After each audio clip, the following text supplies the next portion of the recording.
evening. What the heck is all that rock and roll and stuff going on? Funky music, something new.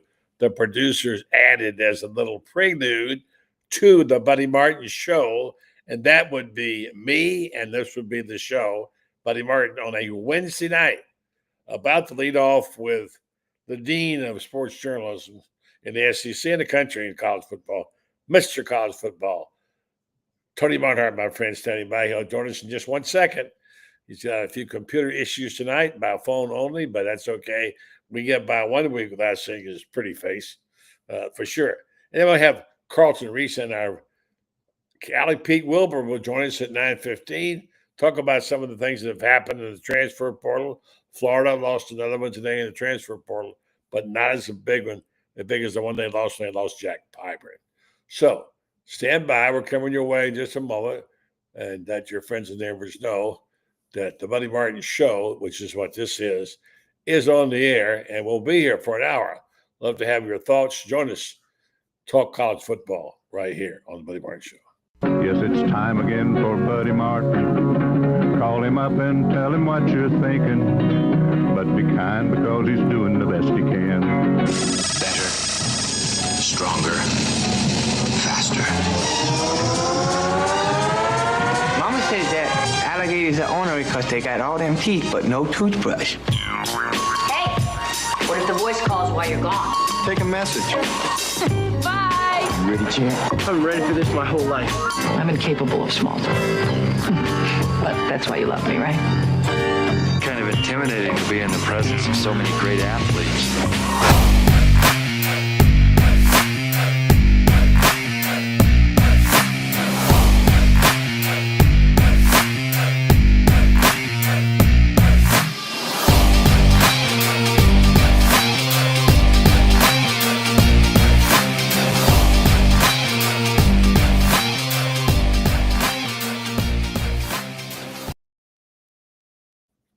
Well, good evening and welcome to the program. Buddy Martin here, standing by with Mr. College Football. We have much to talk about. Whoever thought this would be a topic for this show? Bill Belichick going to coach college football again. Wow, I'm sure 90% of you heard about that. What do you think? What are your thoughts? I'm sure Tony has got a bunch, and he joins us now by phone from the crib up in Atlanta. He's getting ready for college football playoffs like we all are. Tony, nothing's like we thought it was anymore. Well, no, yeah, the Bill Belichick thing, just your first reaction is there's no way that can happen, and then you realize, given the landscape of college athletics and the landscape of college football, anything is possible. And based on everything that I've read and what I've heard, is they are going to spend the money at North Carolina to really redo football on that campus and create a state-of-the-art facility and program dedicated strictly to developing players for the NFL. And Bill Belichick is the head of that program. Before we poo-poo it, yeah. To me, that's just going to be fascinating how they go. Well, a friend of mine told me this. I talked to him, said he's going to try to create the IMG Academy of college. In other words, great players will gravitate to that school because they know they're going to get developed for the NFL and get ready for the NFL draft. And so it will be interesting to see. Obviously, when you're talking about Belichick, you wonder, can Belichick will he have any interest in handling college athletes and how that's going to, because he's never been a head coach in college athletics. So my point, buddy, is there are a lot of tentacles to this thing that go beyond Bill Belichick just coaching ball. It's a bigger, larger kind of change overall. And you do have to embrace change. Several things come to mind. Someone said today, right off the bat, all the NI deals got better because the rich alumni are going to say, yeah, I'm in for Bill Belichick. Here's my million, And I can understand that's part of it. It's like when Urban Meyer came to Florida and started recruiting. It was one of those things that you didn't know how important recruiting really was. You knew it, but you didn't know it. He put such an emphasis on it that when he won his first national championship, he was sitting in the locker room with his dad and his old coach. and there was Errol Bruce, and they were sitting talking about how great it was to be national champion. And about 20 minutes of the conversation, when he's having a beer, he realizes, oh my gosh, I got to go recruit right now. You never get a minute of any kind. Now it's the same thing, but different. NIL and transfer portal being that.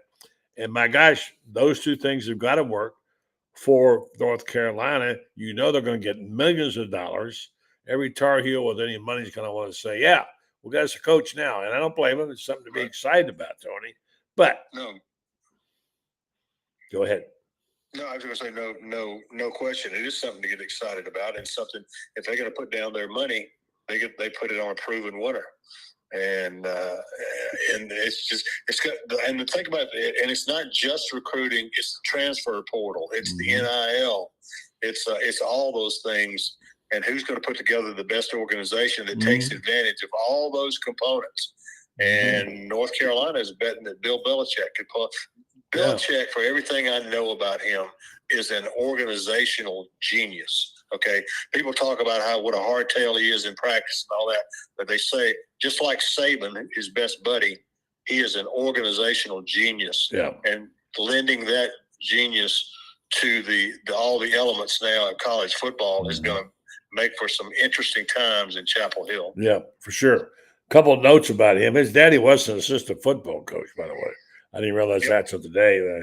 But he was, when I was in New York the first time around, Parcells had his staff. Ray Perkins was there first, left. Parcells became the coach. And he was a film guy on Parcells' staff. They kept talking about this bright young kid who never had any experience as a player. And he's very smart, obviously. But have you been to one of his press conferences, Tony? Can you imagine how boring and dull? Because he goes out of his way to make it as dull as possible and say nothing, okay? Yeah. Now, I mean, I don't know. I hate to be covering that team for a presser and go have Bill Belichick say, yeah, no, I don't know. Oh, yeah, that's a dumb question. And, why are you doing it? Yeah. And that's – but another part of Belichick, though, as I understand it, is if you ask a question that actually makes him think and analyze it, he's been known to stay and focus on one question for 10 minutes because it hits some aspect of the game that maybe only a handful of people know about, and he's one of them. So I think that'll be intriguing for the big guys in Chapel Hill. I agree. And now here's the funny thing about Belichick.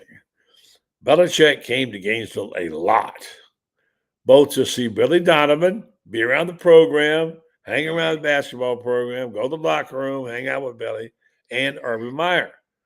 And he was always been hanging around college ball for some reason. And Gainesville was a place he was very, very comfortable. So I don't know if he was taking notes then or not. But look, he's 72 years old. God bless him. Look, listen, I'm an old timer myself, and I know don't discount a guy because he's 72. It'll be interesting to see what he does with his staff, who he turns over to, and what they do and how they respond.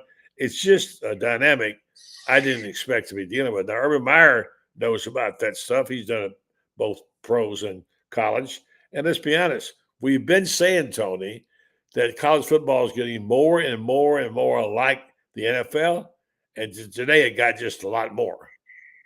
No question. And here's something else to think about is that, there were a bunch of headlines made last week when Andrew Luck basically became the general manager of the Stanford Cardinals, his alma mater. And somebody mentioned, the NFL, this is what the NFL does. You're going to see more and more like it. I promise you, Bill Belichick will have a general manager. He will not be in the business of talent acquisition, except when it comes to face-to-face recruiting. He'll have to do that. But you're right. We are headed in that direction where every school will have a general manager to handle personnel, and the head coach he'll still be your lead recruiter. He has to be in college, but handling the personnel will be a lot different. For sure. That's amazing development, one I didn't see coming right now. Of course, he won 6 championships in Tom Brady. Somebody said they should hire Tom Brady as an offensive coordinator. Not at $35 million a year, which is what Brady gets for doing TV. Brady's too ambitious to be a coach. Yeah, Okay? too rich. He's got a lot more interesting things ahead of him than being a coach. Belichick has 333 wins. Interesting number there. Is 14 victories away from tying Don Shula for the NFL career record for head coaches, so he won't get that. Belichick works in the media assistant part of New England. Of course, we knew he was looking to coach again. I'm not sure I thought he was going to coach. He's 72, but apparently, as someone said, a tweeter said also, look at the other side, he said the guy's about to sign a multi-year deal to spend 70 hours a week with the rebuilding of football. He's 72 years old.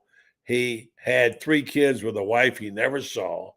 He divorced in 2006, supposedly in a cheating situation, and is dating a 24-year-old woman.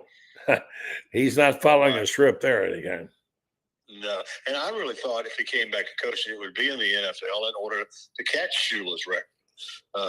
And who knows? Maybe he comes back at some point. But you can't beat Don Shula's record coaching in Chapel Hill. Yeah, Tony. Now that we're in the heart of this thing, we've got the teams. We know what we're into. There's some surprises, some criticisms, which we knew there would be. The question is, how does it feel? How does it feel? It still feels a little odd to me. I'm hopeful that it's going to redeem itself. I think college football's better. I'm not sure we got a better system. Give me your opine about what you think about the playoffs at this point, because I think we all wanted them, but do we have what we wanted?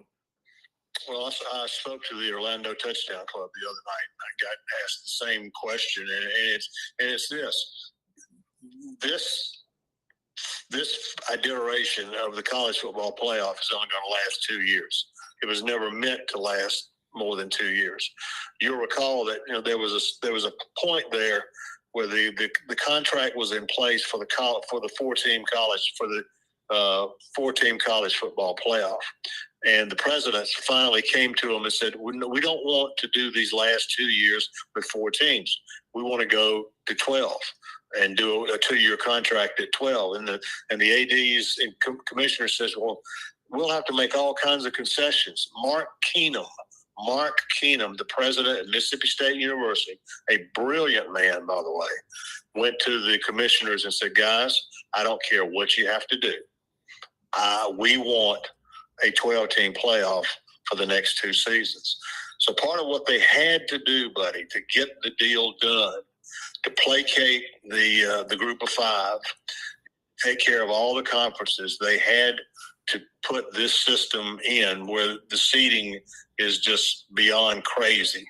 And there's so many concessions had to be made, and there's a lot of schools that have got really rough rides to go where they want to go. But I'm just saying, be patient, because in 2026, I promise you, buddy, we're going to go to a 16-team playoff, 16-team playoff with no buys, and they'll select the games like a committee should select the games. They just weren't able to do it for this deal. So am I happy with everything about it? No, but I will say this. Once the games start and people stop talking about this, they'll be talking about the games. The games are going to be intriguing. I mean, you kidding me? Tennessee and Ohio State? Really? Wow. Incredible game. Indiana at Notre Dame. Then you got Oregon playing in the Rose Bowl against the Tennessee-Ohio State winner. That's my main problem with the bracket. The way the thing was seeded, you got Oregon's got to play Tennessee or Ohio State in the second round, and that's not going to be easy. But the bottom line, buddy, is that it's as you can pick this thing apart. The fact of the matter is, we're only going to do it 2 years, and then we will have a playoff that looks like a real playoff. And right. I think 16 teams will be the way we go. Right. Tony Barnhart is our guest. I'm going to bring aboard Alec Pete Wilbur. I don't know you guys will be able to see. You can't see because Tony's by phone. Hopefully you'll be able to see each other, hear each other. But I just say, Tony, when it's all said and done, as a war-torn veteran and scribe that you've been around, are you happy with this? Are you glad they did it? Would you rather they waited, or do you think we're on the right direction? I'm not happy with where it is today, but I'm not thinking about today. I'm thinking about 2 years from now, how we're going to get there. But we're headed in the right direction. We had to have a playoff with more people involved, and think about all the schools that are getting this opportunity. So I think is it perfect? No, not even close to being perfect, but we're headed in the right direction. I'm going to bring Allie in for a real quick one, and be sure and tell you folks this program is brought to you by Meldon Law. Talk to Jeffrey Meldon today. They want you to know that they're open for business. They can help you. I'm talking to him now about a legal issue, and he is Meldon Law is the only official law firm of the University of Florida. They of course give away some terrific prizes and tickets on their website, Meldon Law Facebook page, and I suggest you check them out. Meldon Law, they don't back down. Good evening to you, lady. How you doing? Doing good. I'm tired, but I'm doing good. How are you? Say hi to Tony. Hey, Tony. How are you? Allie, I'm great. Hope you are too. Thank you. Now we got this brain trust here. What we got on our hands, Allie? What we got on our hands, Tony?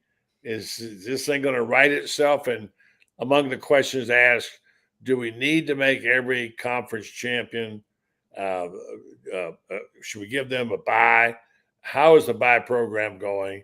And are you happy with that system? If you could tweak one thing, Allie, about it, what would you tweak? I'd tweak they're ranked 1 through 12 and the top 4 get a bye. No promises on byes. I think I don't love the fact that we've got, Clemson at 16, but they're in.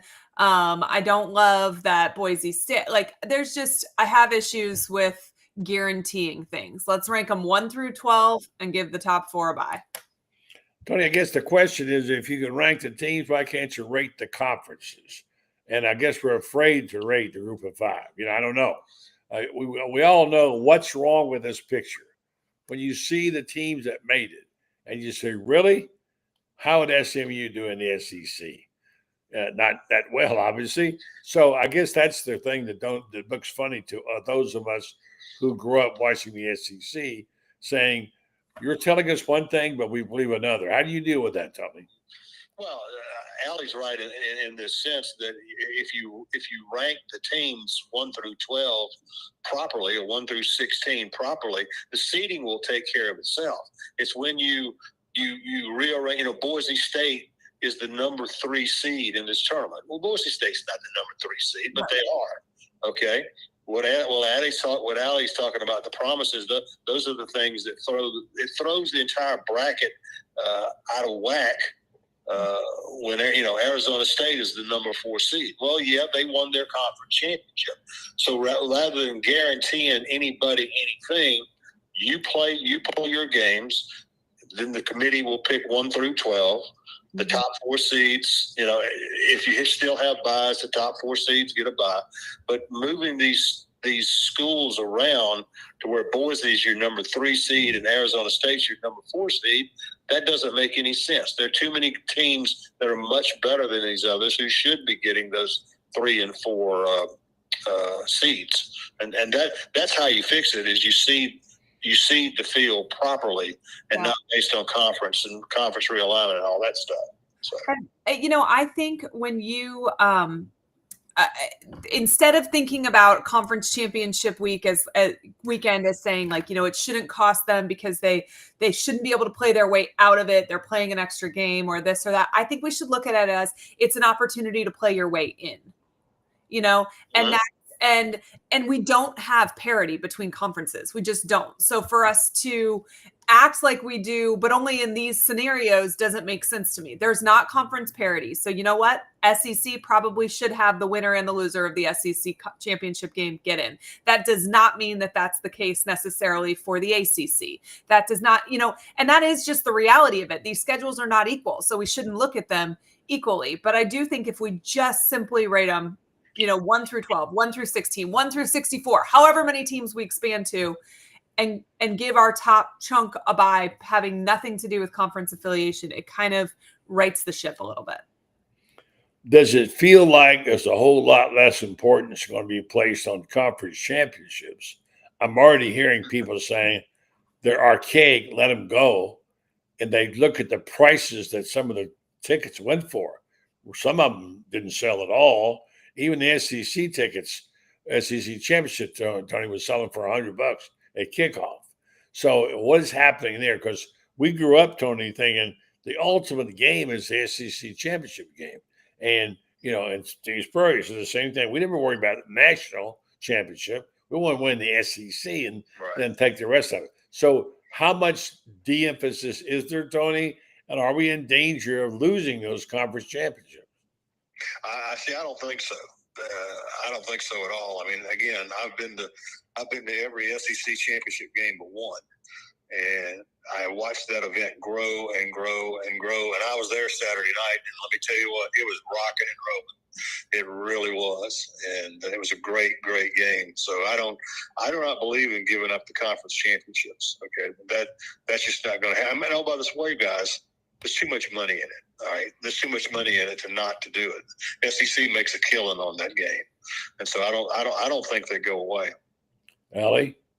Yeah, I don't think they go away either. And I think it's exactly what Tony said. It's money related. It's the same reason why, somebody in your comments said nobody should do the polls until later on in the season. And I feel that way about how, how we rank people as well. But that's where the money is, right? So we're not going to stop doing that. I think we could fix some of these problems if we didn't have a single poll come out until week 8, right? For AP or coaches, because it's very difficult to raise your stock if you start really low, and it's pretty difficult to fall from good grace if you start really, really high. And we could fix that if we didn't start ranking teams so we'd seen them play, but there's too much money in that, so we won't do it that way. And that's exactly the same with the conference championship games.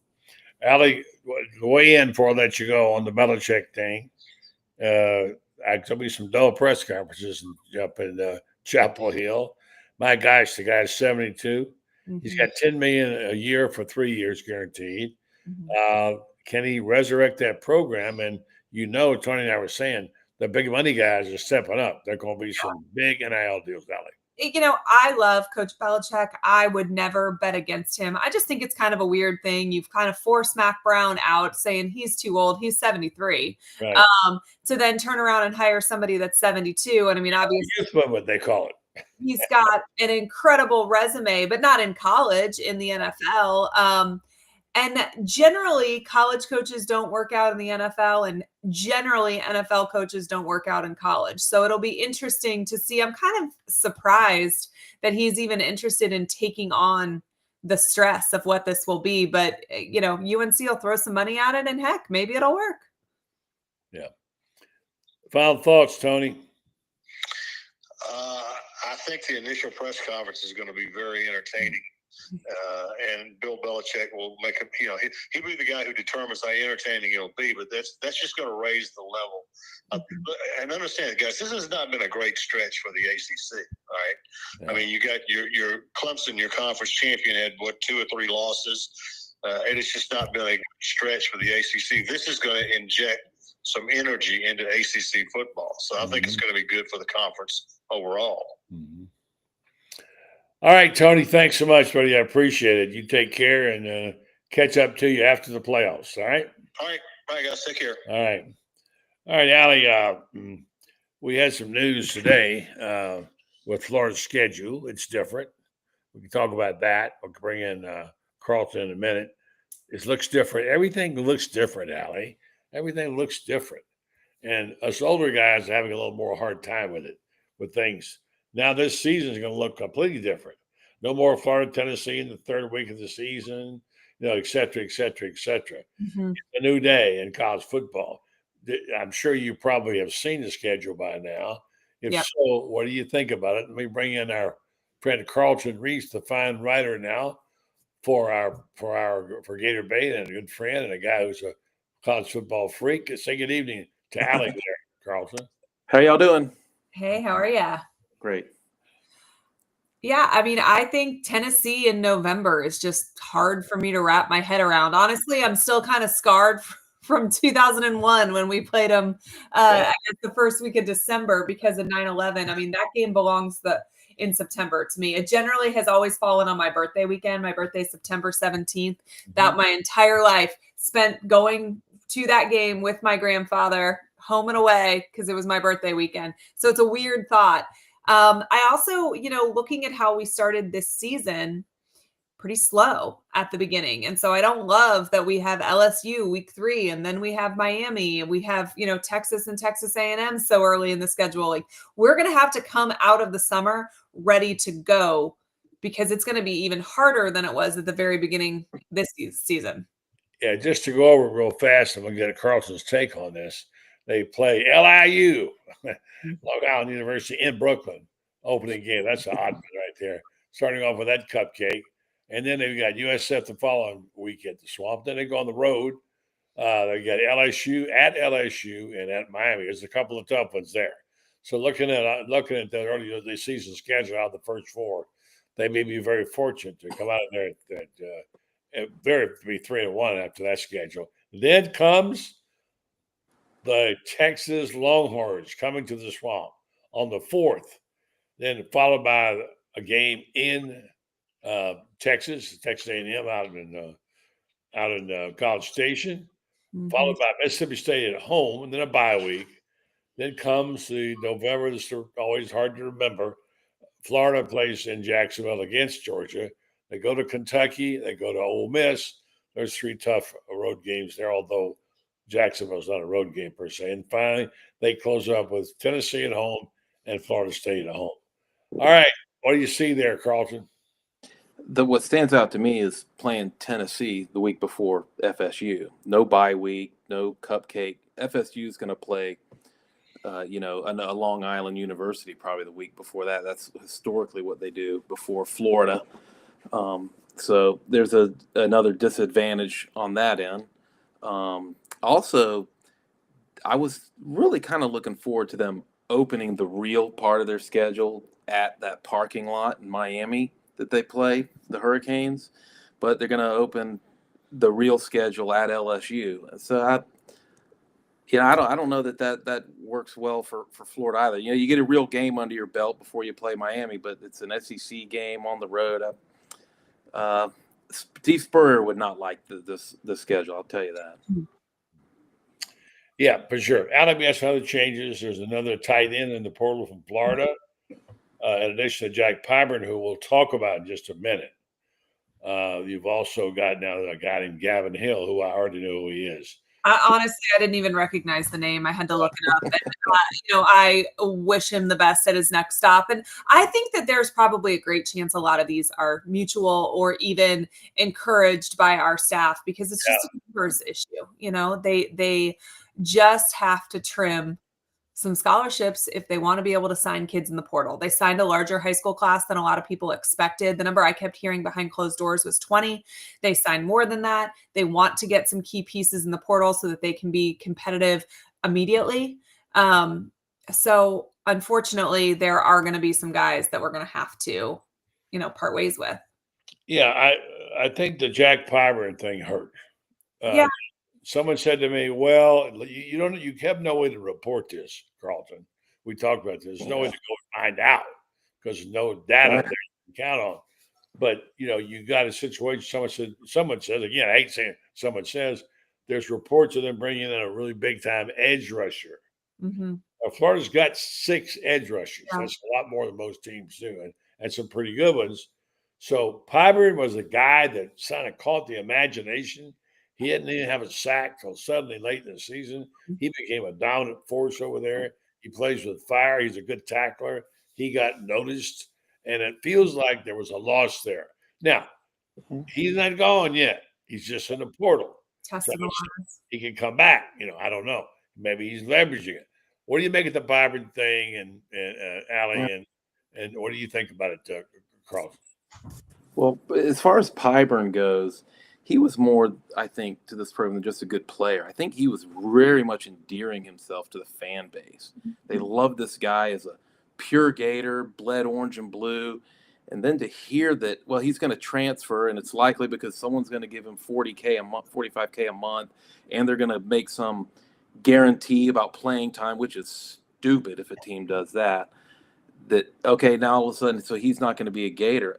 To me, it's, if all that is true, and I believe Pyburn was genuine in loving this program and bleeding orange and blue. So if all this is true, to me, it's just another chink in the armor of what the system is. I think it's part of what we're witnessing is the demise of college football. I don't like it one bit. So a couple things. One, I hesitate to believe all of the information that's out there. But I see both sides of this. I think Pyburn is probably not an NFL guy. And if he is, he's probably a 2.5 year, NFL guy. And so I don't blame him for trying to get what he can when he can, because I don't picture him having, a 10-year NFL career there. I think if these numbers are accurate, he's overshooting, his value. And I talked to some of our guys that do some of these negotiations, and they said, we wanted him. We just didn't want him for the number that he wanted. And I will be shocked if someone is willing to pay him what supposedly he's offering or asking for. I think he's a good player. I think he's a good, contributor. I don't think he's a star. I think we've got better talent on the roster. I think he's one of those guys that loves the university and is never going to get in trouble. And I think he is a good leader, and all of those things are really positive. He brings those to the tables. I think he's a great supporting cast. I think this negotiation sounds like, leading role kind of money. And I also can't imagine that there are really coaches guaranteeing you playing time. Do you give the money back if you don't do well on those plays where you were guaranteed playing time over somebody else? That doesn't compute for me, particularly for a guy who wasn't the best at his position on his own roster. That, I don't know. That seems weird. So I'm kind of hoping that part isn't true. Yeah, I mean, it's all hearsay. But it seems realistic with the milieu. The fact that we're even speaking in this verbiage, to me, it turns me off to this whole sport right now. But it's going to take me a long time to get used to it. I'll just say that. I agree with that. Doesn't say he's getting that. He's what he's asking for. Sure. And I think that that's an important distinction. And it'll be interesting to see, does he come back because he tested the waters and oops, I overshot my value here, or the adults that are counseling me in this were off on their numbers? Or is there a place like, Texas A&M has oil money. They can pay you whatever you want to come sit on their bench. Well, they're not going to guarantee you playing time, but he's pretty cozy with Texas A&M staff. And if they're going to pay him that much to, contribute. A&M will pay him just so they don't have to block him one time this year. Literally. I mean, and they do have that silly money to spend there, but if the numbers that we're hearing are accurate, I think it's smart for UF to pass on it. As much as I like him as a player and I like him as a Gator, right? There's only so much money to go around. You have some big fish you're trying to hold on to who are probably more important, and you need some pieces if you're going to be competitive in 2025, which has to be the goal. Right. Yeah. Will Greer did something similar. He made demands of playing time. And when he came back off his injury, and Max said, no, you're not guaranteed anything. Right. So he bolted. So didn't work out too well. Kicked off for PEDs. So, yeah. Right. Mm-hmm. Anyway, according to 247, Zach Alberti's story said that Piper was asking for $45,000 a month, guaranteed starting position at outside linebacker, guaranteed to play on third downs, more snaps in the rotation. Part I wasn't willing to agree. I don't think I don't believe that you can make those kind of promises. I don't believe and coach your team. All right, on to the. I don't think Michael Jordan made demands like that. Are you kidding? Yeah. I'm like I said, I hope that part's not true, because honestly, that's far more ridiculous than the $45,000 a month. Yeah. All right. On to the bowl game. What bowl game you say? There's only one as far as we're concerned, right? Tulane's got their coach coming back. He's agreed to it stay, but Ty Thompson's in the portal. But here's the news: quarterback says, he told ESPN, he plans to play in the bowl game. Mm-hmm. Well, that's their backup, and he needs to play because he needs the start. He needs the film. Yeah. So, but it's not even the guy that started for them all year long. It's the backup who's trying to, get some attention. Yeah, Emory Jones did that. Emory Jones went in the portal, and then he played in the bowl game. Mm-hmm. Yeah. So anyway, that's the Gasparilla Bowl, a game that suddenly Carlton wrote all about why it matters in today and how important it was and how they couldn't afford to lose this one, right, Carlton? Yeah, I mean, with Tulane being as shorthanded as they are, it would be a humiliation to lose this football game.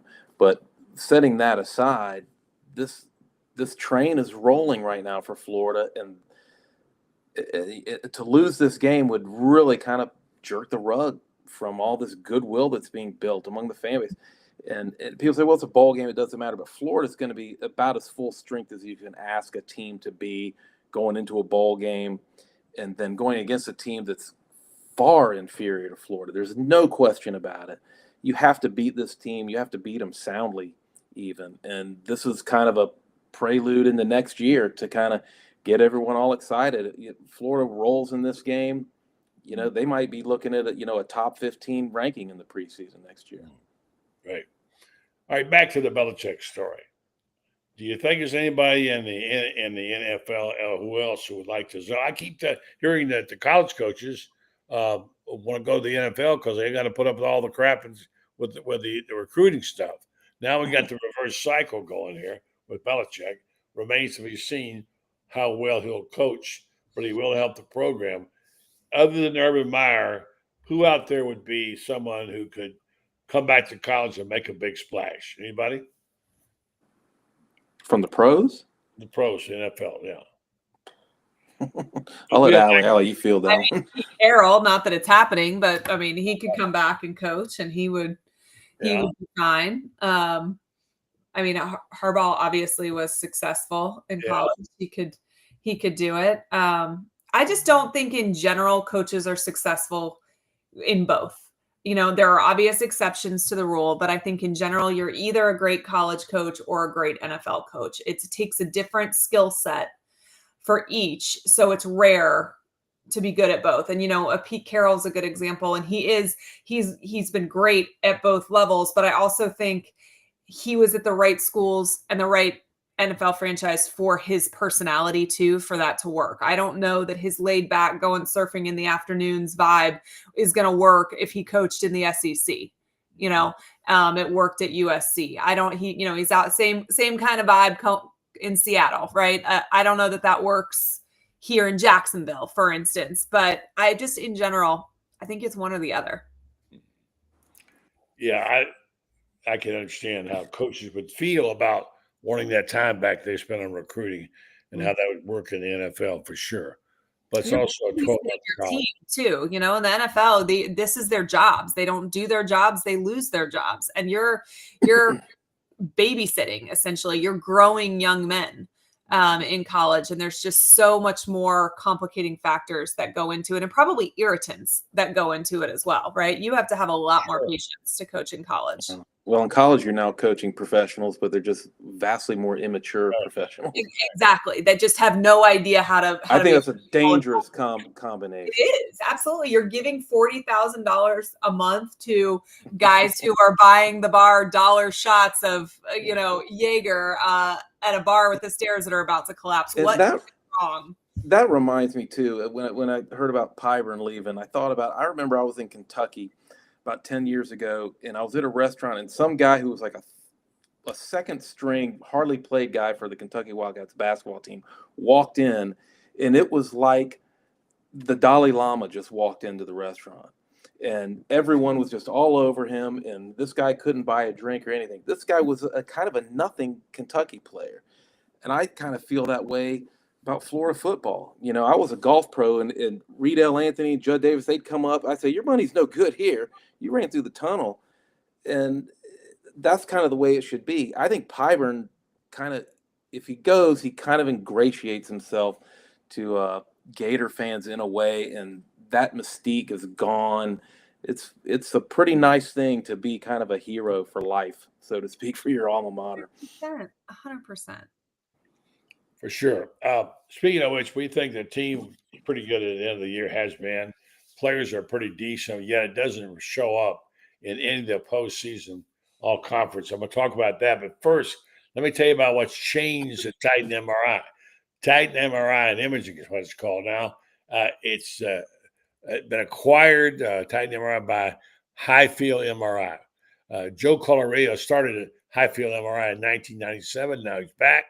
Titan MRI and Imaging now has 3 locations, 2 in Gainesville, was Park Avenue location, and now Millennium Center, and 1 in Lake City, serving all of Columbia County and Valdosta, Georgia. And the news is they're coming to Ocala next. Titan MRI will be there. Same great customer service, accept your insurance now, and their convenient self-pay options. Titan MRI and Imaging offers MRIs, CT scans, CAT rays, ultrasounds, easy checking with lots of options. TitanMRI.com. It's your choice. All right, so guys, there were some decent players on that team, as we found out. I think even you wrote about it, Carlton. After all, there were some pretty decent players on that team. After all, now they're not showing up at any postseason teams. As far as I can tell, so far the only person who had any kind of all conference was the long snapper Rocco Underwood on second team. That's it. Nobody on defense, offense, etc. Jake Slaughter was named to the CBS 247 All Sports All-America second team, but didn't make all conference apparently. So he let all you have players and offensive snaps finish the season. The team's top offense, pass, block, and run block grades. So, except for the freshman team, and I believe Lagway made at least one all-freshman team. What do you think happened there, Carlton? I'll be honest with you, I don't pay that much attention to who's making these teams. I don't know how political it gets, but I heard Slaughter got snubbed, and I thought, well, I don't really need to see much more of that list, to be honest with you.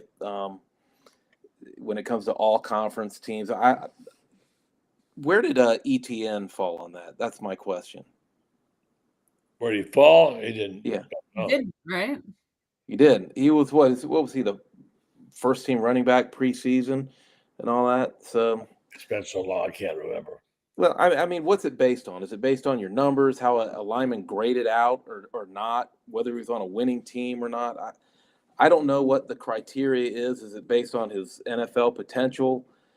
There's so many different factors going on. I don't know. I don't put a whole lot of stock in these conferences. They're nice awards to get, but I don't take them too seriously, to be honest with you, buddy. Allie, you're a little closer to it. Your husband was involved in some of that. Mm-hmm. And the players too are regarded still as being important. Do you think that will just reverse itself next fall if Florida plays the kind of ball that we think they're going to play? Wait, ask that last question. Well, I'm saying in terms of recognition, all conference. So it's my understanding. I think all the SEC coaches vote, right? I think that's how different teams. So the coaches team, the writers team. Yeah. So what I think dropped today was the all SEC coaches team, and I put a little bit more stock in that than the writers, because these coaches see these kids, week in and week out, or most of them. They obviously don't all play. Right. In terms of writers, I do think that sometimes they just look at the stat line and vote in that way. And there was I want to say Eric's maybe senior year, maybe junior year, he was like second team all SEC instead of first team all SEC. And if you looked at stats, that maybe is how you would vote. But if you looked at how Urban Meyer strategically used his punter, there was 1,000% nobody better in the SEC about it. And it was team. And, rugby style punt, maybe your numbers aren't going to be insane, but they're inside the 10 every single time, complete strategy, and that gave a huge advantage to our team. So if you're just looking at the stat line, you're not taking that into account. But I bet these players don't care. These coaches don't care. We won 7 games. If you won 10 or 11, you're going to get more guys in, just virtue of your record and everybody thinking you're one of the top teams. If anything, they should use it as motivation for next season. But I think we all care about this a lot more than they care about it in the locker room. When you look at the record, look at the history of Florida, the number of All-Americans Florida had, so many, especially Spurs. Part of what their program has been, with their statues and their Heismans and their all conferences and their All-Americans and what have you, It's Yeah. been a very big part of the program. Yeah. And it's been kind of non-existent the last couple of years. Well, there's a correlation there between winning. No, that's my point exactly. And I'm thinking if they win again, that anyway, just a point nobody really cares about but me probably. Let's touch on a few subjects. Let's touch on one. I did check. Trevor Etienne is third team All SEC. Okay, thank you for whoever. Now we settled up. We sleep better at night. I had to know where he fell, but I believe preseason he was first team. So by the way, he helped himself a lot, didn't he? He did not live up to expectations. Well, I mean the championship game, SEC championship. Oh yeah, I mean, but didn't he have 4 yards in that game? It just happened to be he got 2 big touchdowns. The most important ones, yeah. And good for him. I will never, I don't root against these guys. I want them. It's hard to like someone that go to Bulldogs. Yeah, you can root against ETN. Yeah. You transfer to Georgia. Well, listen, I have bigger issues. I think maybe did we not do a good enough job explaining what rivals are? Because the fact that these kids can make that jump is just mind blowing. And there's not a single player that played for Urban Meyer or Spurrier that could jump to Georgia.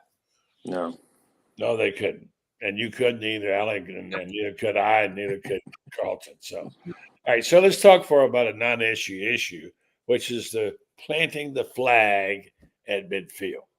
By the way, Pyburn's the one who did it at Tallahassee, right? Did he stick? He might have. I thought Gums did. I thought it was Gubbs, but maybe both of them did. I don't remember. Anyway, I've seen pictures of Pyburn holding a flag at Doak Campbell, so he may have planted it. So now they're still making a big thing out of that. All right. This has really got me. Of course, we don't talk about the side busting in the graveyards and all that stuff because it was quote unquote supervised. Nonetheless, here's one that got me. Are we getting serious about this? Ohio, a representative in Ohio says he's introduced the Ohio Sportsmanship Act to make flag planting at midfield a felony in Ohio. Are you kidding me? A felony? So, I mean, really, behavior that incites violent brawls and puts law enforcement officers in danger has no place on the football field. You mean you think you're putting the police force in danger because you plant a flag? Come on, man. These people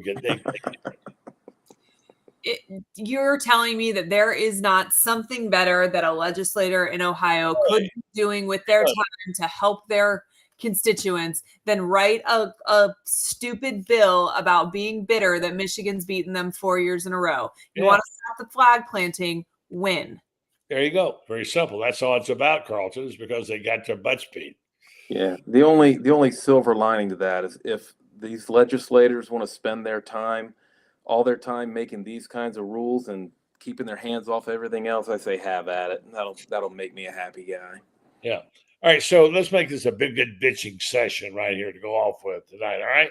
Get it all off your chest. I got one for you. These callers to Feinbaum show, for instance, from Notre Dame and Ohio State, called up to complain because their teams are disrespected by the callers to Feinbaum. They say, what do they expect? Get your own damn TVs, the show. Call up and talk about that. No one cares what talk about Ohio State and Notre Dame on an SEC show. Do they not understand this, Allie, or what? I mean, clearly they do not understand, but also as Texas has learned this year with the horns down and everything, the more that you complain about it, the more the SEC fans will harp on it. Like you are literally feeding into it. You don't want them to be talked about. Don't call. Don't say a word. Just it'll die. It'll go away. But now you've fed the beast. And so I'm sure there'll be a segment now that's like dedicated to ragging on Notre Dame and Ohio State fans. Right, for sure. Carlton? I was honestly, I wasn't even aware of this issue. I like Feinbaum. I like his show when he's interviewing you or Barnhart or a columnist. But as soon as they put Legend's name on or something, or some old lady from Tuscaloosa who's just whining and yelling, I changed the channel. Honestly, I wish it would be more interviews with Buddy Martin. And I'll tell you what, you bring a Notre Dame fan or an Ohio State fan into the mix to try and troll SEC fans, it's not going to be pretty. Shouldn't expect anything different. All right, there's some comments here. Belichick's got a 24-year-old girlfriend apparently. But Well done. Deandra Agosha says, I'm going to be honest, Bill's trying to get as much money as he can for his girlfriend so she can be comfortable. He's getting old, just trying to get as much as he can. Okay, Deandra, what do you guys say about that? I mean, I would assume he's got as much money as he could possibly need prior to taking this job, but sure, what's an extra $30 million, Yeah, I mean, really, what's that going to? Yeah, really. I'm sure that he'll take a lot of shots for that. All right, so someone says breaking news: Dan Mullen to UNLV. I don't believe that for a minute. I think that is being reported. I know I haven't seen anything for his. That's a weird fit to me. I had heard that North Carolina was potentially interested in him prior to the Belichick thing, and that made sense to me. North Carolina, I think Dan Mullen could shake some things up in the ACC. I think he could win there. I think he could probably win 10 games every single year and be set for however long he decided he wanted to do this. UNLV seems like an interesting choice, and he's got a son in high school outside of Atlanta. So the whole concept of moving to Vegas I don't know. That doesn't make a whole lot of sense to me. Las Vegas has some of the greatest Star Wars costume stores, though, I've heard. So Mullen may be attracted to it. Okay, well, there you go. Mystery solved. Yeah, I mean, look, I mean, Dan, let's not forget, I like Dan, and I thought he was the right guy, and he sort of seemed like he mostly quit on his team, seemed like. Yeah. And let's don't forget one key thing. People talk about bring back Mullen, this. He got a show cause, Allie, for recruiting violation. And we didn't find out about till like he's a year old. And yeah, I mean, it was so minor. He bumped into a player at a high school game or something. Like it was not anything that was a huge Yeah, I think the Chris Steele scenario had something to do with it. People don't talk much about, putting him roommate with a kid who's accused of sexual assault, and here's a kid coming from California who's planning on an NFL career, and he begs to not be with this guy, and they just flat out ignored him. I think that kind of was a sign. And I like Mullen. I wasn't begging for him to be fired at all, but I think that incident may have more to do with Mullen being shown the door as anything. The Chris Steele thing is, I was the day before he announced that he was leaving.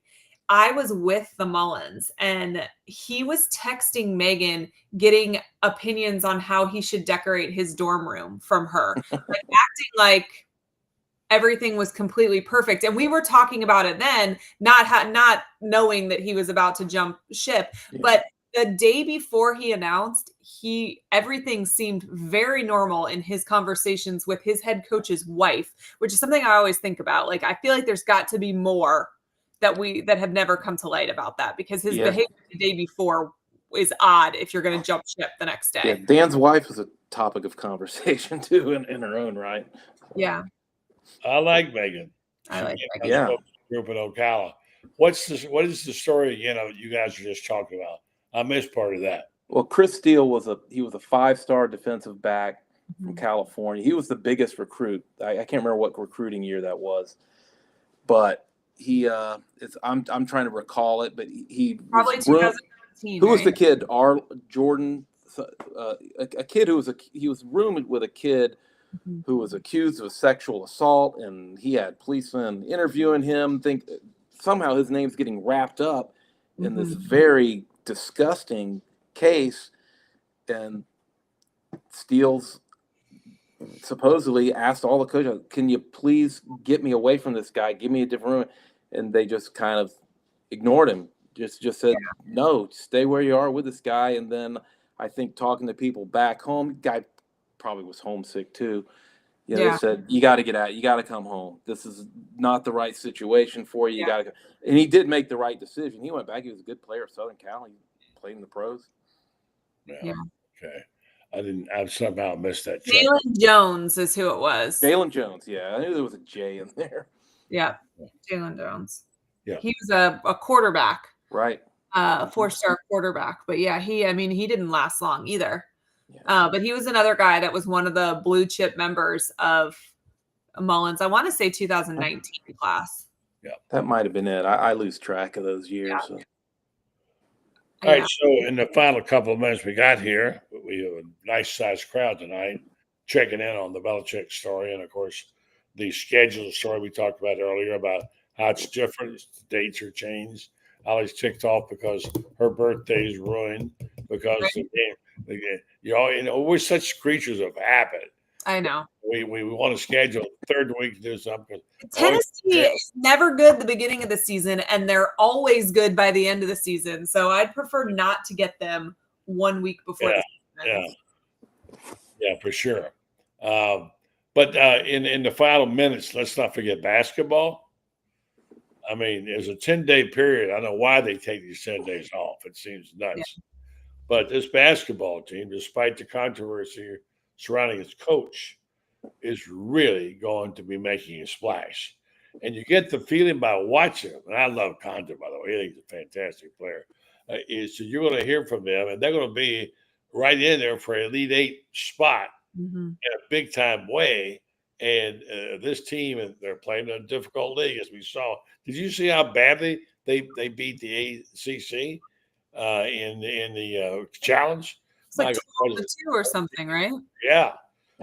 Have you seen them play, and do you like them, and what do you think? I think this team could be really exciting to see. I think they got a chance, Carlton, to make a run to the Elite Eight. No, without a doubt. I mean, when you look at what the length inside, what they can do inside on the boards, outside on the perimeter with those guys, and even the big guys run the floor very well. Wow. Florida's a team, they may not have these 5 stars, but they are a hard matchup for any team in the country. And that's got us, and come tournament time, that's going to pay some big dividends. I saw a stat the other day that said that every national champion for the last decade has been ranked in the top 10 of week 6. So which is a very obscure stat, but we are in the top 10 from week 6. So, book it. Well, we got check the box off. I love it. Right? Yeah. Franz Beard is texting me that Tulane's top 2 quarterbacks are in the portal, but still they can play even if they're in the portal. Yep. So I don't know what he's talking about there. So, all right, guys, great job. Thank you very much, Allie. What's your shirt say? Holly Jolly? It says Holly Jolly. Yes. I think you should wear that during the Christmas every day. We'll say dilly dilly, Holly Jolly. There you go. Well, our elves that visit our house every single night, my elves are named Holly and Jolly. Okay. So they come every night, they report to the North Pole, whatever has happened in our house, and they usually create a little mischief. And every morning the kids wake up and they have to run down the stairs to find the elves. So Elf on the Shelf. And by the way, my elves got the call Dilly and Dilly. Is why there you go. Come to my house. I don't know about yours, Carlton. Mine says Tobacco Road. I'm on the opposite side of the spectrum. Thank you very much, Allie. Have a good week, and talk to you hopefully next week. Carlton, good job. Thank you very much. All and right. you look at your TV. Your butterfinger is non-existent. It's beautiful tonight. Good job. All right. It was Allie's appearance. A good call. Yeah, right. She's your good luck charm. Yeah. All right, man. All right. Thanks, guys. Appreciate it. Good night. Good night. Talk to you again next week, hopefully. All righty. Carlton and Allie, 2 of the best. What a nice crowd tonight. Well, thank you for tuning in the show. Really quite an audience tonight. Thank you for that. Thank you to our guests earlier. We had Tony Barnhart. Tomorrow night, we'll have our usual gang back. I'm going to bring in a high school coach who's going to make news. His name is John Brantley.